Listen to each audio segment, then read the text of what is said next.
Les députés de la 8e législature focalisent leurs attentions sur les conflits et les mécanismes de leur gestion dans les communes frontalières du Bénin. Cet atelier d'échange de 3 jours à Dassazouma est organisé par le projet d'appui au renforcement de capacité du Parlement et organe de gestion des élections du programme des Nations Unies pour le développement PNUD. Moins de 6 mois après, voilà encore l'Assemblée nationale qui initie un autre atelier, toujours consacré à l'extrémisme violent. Loin d'être perçu comme une volonté de se coller à un sujet à la mode,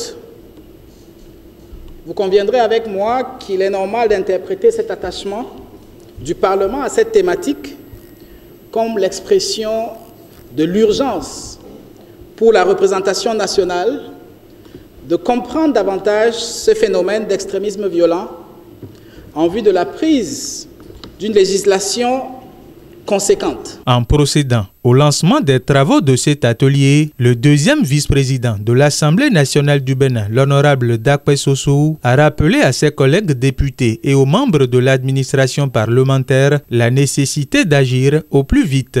Pour apporter notre contribution parlementaire au maintien de la paix dans notre pays, nous avions, en vertu des dispositions des articles 29 et 36 de son règlement intérieur, organisé du 31 janvier au 8 février 2022, à travers la Commission des relations extérieures, de la coopération au développement et de la défense et de la sécurité, une tournée dans plusieurs communes frontalières et au sein de certaines structures de défense et de sécurité des départements du littoral, du Borgou, de la Liborie et de la Takora. Car il ressort aussi de ses prérogatives d'identifier les situations conflictuelles qui jalonnent le cours de la société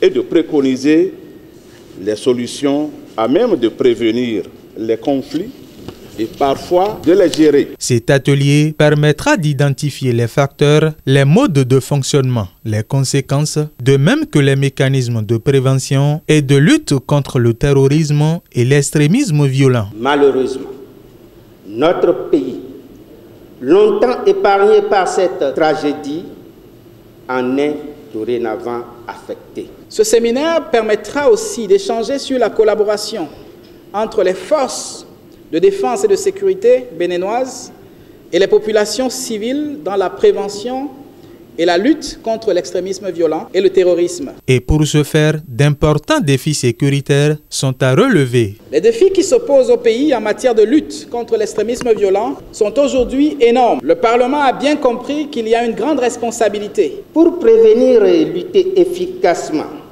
contre ces nouvelles menaces sécuritaires, de nombreux États ont opté pour des mesures innovantes, mais surtout préventives, conformément à l'objectif de développement durable 17 de l'agenda 2030. L'avenir de la paix dans les communes frontalières du Bénin préoccupe les députés. Après Dassazouma, la même activité est prévue du jeudi 31 mars au 2 avril 2022 à Grand Popo.